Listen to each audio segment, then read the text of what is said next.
Tahu nggak sih?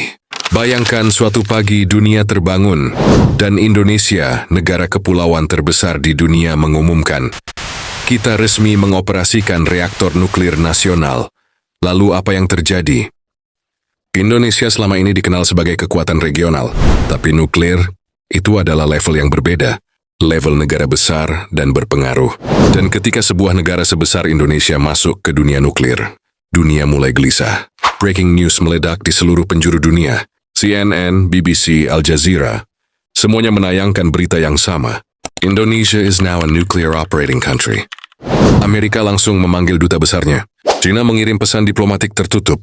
Dan negara-negara ASEAN berada di persimpangan antara rasa takut dan peluang kerjasama. Di dalam negeri suasananya justru berbeda. Sebagian rakyat bangga luar biasa. Indonesia akhirnya maju, teriak banyak orang. Tetapi ada juga yang cemas. Bagaimana kalau terjadi kebocoran? Bagaimana kalau salah urus? Pemerintah kemudian muncul dengan pidato menenangkan. Reaktor ini untuk energi, bukan senjata. Namun dunia belum tentu percaya begitu saja. Apa sebenarnya yang Indonesia operasikan? Bukan bom, melainkan reaktor pembangkit energi atau PLTN. Indonesia sudah memiliki reaktor penelitian di Bandung, Serpong, dan Yogyakarta sejak puluhan tahun lalu. Yang baru adalah operasi skala nasional. Dampaknya besar, listrik lebih murah, emisi bersih, energi stabil, dan ketergantungan pada batu bara menurun drastis. Namun begitu sebuah negara menyentuh teknologi nuklir, isu keamanan langsung menjadi sorotan dunia.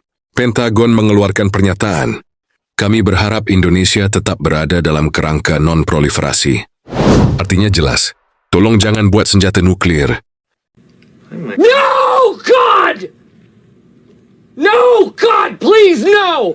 Sementara itu, India dan Pakistan melihat perkembangan ini dengan sangat serius. Dan pertanyaan besar mulai muncul, apakah ini awal perlombaan senjata baru di Asia Tenggara? Pertanyaan yang bahkan Indonesia sendiri belum tentu siap menjawab. Tetap saja, jika dikelola dengan benar, ini bisa menjadi langkah terbesar dalam sejarah modern Indonesia. Ekonomi bisa melonjak, investor global masuk, industri nasional berkembang cepat, infrastruktur energi stabil, bahkan kapal selam bertenaga nuklir menjadi mungkin. Beberapa negara bahkan memuji langkah ini dan menyebut Indonesia sebagai calon pemimpin energi bersih dunia. Tapi setiap keputusan besar memiliki risiko besar pula. Satu kesalahan teknis saja bisa membawa bencana seperti Chernobyl atau Fukushima. Selain itu, jika Indonesia memiliki teknologi nuklir, musuh pun akan berusaha menggagalkannya. Serangan cyber, sabotage, operasi intelijen, hingga tekanan ekonomi dapat terjadi kapan saja.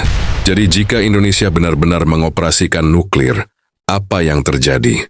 Dunia menjadi cemas. Indonesia berubah. Kekuatan global bergeser. Jadi Asia Tenggara memasuki babak baru dalam sejarahnya.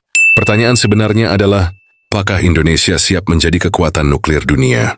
Atau apakah kita sedang membuka pintu menuju masa depan yang bahkan belum sepenuhnya kita pahami?